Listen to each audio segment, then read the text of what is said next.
Nanou, je t'ai appelé, je voulais des nouvelles. Tu as décroché, j'entendais pas ce que tu disais, tu étais dans la rue, en pleine chaleur, en plein sanglot, si fort, j'ai cru que tu allais te percer le ventre. Allô? Allô, Nanou, c'est Mia, comment tu vas? Je ne peux pas parler, tu m'as dit en hoquetant dans un râle d'animal. Tes soubresauts arrivaient jusqu'à mon oreille interdite d'impuissance et de stupéfaction. Appelle-moi plus tard, je rentre à la maison, je vais me reposer. Oh, que t'es-tu? Rappelle vers 20h, ma chérie. J'ai rappelé à 20h pile. Vous êtes bien chez moi, mais moi non. Veuillez rappeler plus tard ou laisser un message. J'ai appelé à 21h, tu n'as pas décroché. J'ai appelé à 22h. Silence. Je me suis dit que tu dormais bien et que tu devais récupérer et que cela te faisait du bien. Et puis, je me suis quand même posé des questions. Étais-tu bien rentré, vraiment? Un hoquet de sanglots ne t'aurait-il pas étranglé si fort que tu ne t'étouffes? Et pourquoi étais-je si loin désormais, moi si proche avant et si bien dans la chaleur de ta présence rassurante?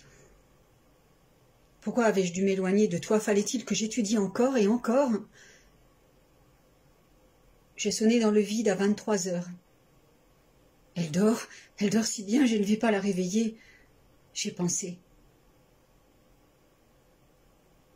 J'ai commencé à sangloter moi aussi à mes 1000 kilomètres au loin, et je me suis endormie. J'ai rêvé de toi, douce Nanou, si étrange, de ces moments échangés si précieux, et de tout ce que tu m'as appris de ton intelligence et ces secrets enfouis que je ne connaissais pas. Nanou, raconte. Raconte encore, Nanou. Apprends-moi encore la vie. Nanou, ne t'arrête pas de parler, j'ai soif de te savoir.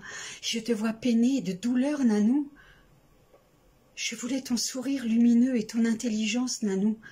Je voulais pas que tu t'éteignes. T'ai-je fatiguée, Nanou? J'aimais tant ces repas partagés quand j'étais ronchon de ces examens qui n'en finissaient pas. Comment as-tu fait pour supporter ma mauvaise humeur avec ce que tu traversais? Tu me réchauffais si fort, ma Nanou. Et puis je t'ai téléphoné à nouveau le dimanche. Cette fois plus de sonnerie, la messagerie directe à 12h. Nanou, que faire? Les pompiers, on ne sait jamais. Les pompiers? Mais ils vont défoncer la porte. Tant pis, Nanou, je ne voulais pas te faire ça. Ils sont venus dans ton appartement? Nanou, tu n'y étais pas. Le lit intact. Un peu de vaisselle qui traîne, m'ont-ils dit. Aucune trace de toi, pas de lit défait. Nanou, tu n'as pas dormi. Nanou, où es-tu? Nanou, j'ai appelé la police du haut de mes 20 ans. J'avais peur de loin. Ils ont fouillé les catacombes de fond en comble. Je sais que tu te planquais parfois là-bas, quelle drôle d'idée. Les catas, c'est le comble du noir de la cachette, tu me disais. Et je pensais, quelle folasse, la Nanou. Nanou, t'es-tu tellement recroquevillée que tu t'es glissée dans le mur qui te portait cette chaude après-midi d'été? J'entendais ta tête rouler et le frottement de ta robe sur le béton. Nanou, as-tu joué à passe-muraille et quand vas-tu ressortir? Es-tu devenue si invisible pour oublier tout ce passé, tout ce présent qui t'accablait? Nanou, as-tu enfin déployé tes bras si larges que tu t'es envolé comme un oiseau vers le ciel bleu de la vraie vie et que tu voles au-dessus de ma tête? Je te cherche là-haut sur une branche, petit oiseau si frêle, si délicat, si plein d'amour, de joie et de solitude. Nanou! Nanou!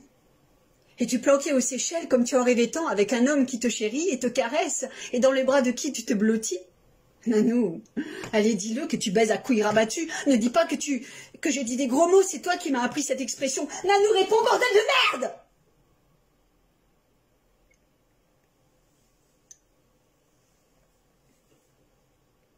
Nanou, je me plais à t'imaginer dans un jardin avec une robe d'été à fleurs, et je te vois cueillir des tomates, et regarder un homme et lui sourire, et venir l'embrasser, et moi je suis là. Je serai le témoin de ton futur mariage. Je me réjouis, Nanou.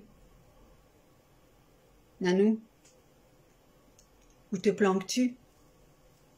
Dans quelle forêt es-tu parti te balader? À quel Tarzan t'accroches-tu et voles-tu de liane en liane? Marches-tu, pieds nus sur l'herbe, en rigolant des chatouillis dessous les pieds? T'es-tu ressourcé à la terre, planqué au fin fond des Cévennes, avec une chèvre pour compagnie? Nanou, la peur me gagne. Et si tu étais dans les bars de nuit que quelques gendarmes auraient oublié de fouiller, ou quelques gendarmes t'auraient déshabillé et... Ah, Nanou, non. Je sais que c'est pas ça, les gendarmes, tu les as butés si c'était nécessaire. Je sais que tu avais ton arme au pouvoir secret. Nanou,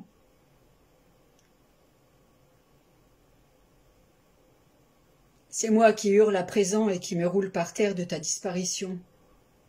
C'est moi qui pleure dans ma robe d'été à regarder le ciel, en espérant un oiseau tel que toi qui me fasse un cuit-cuit. Car je sais que tu t'es déguisée, Nanou, et que tu reviendras aussi joyeuse qu'un tournesol. Je le sais, je le sais, je le sais, je le sais, je le sais, je le sais, je le sais, je le sais, je le sais, je le sais, je le sais.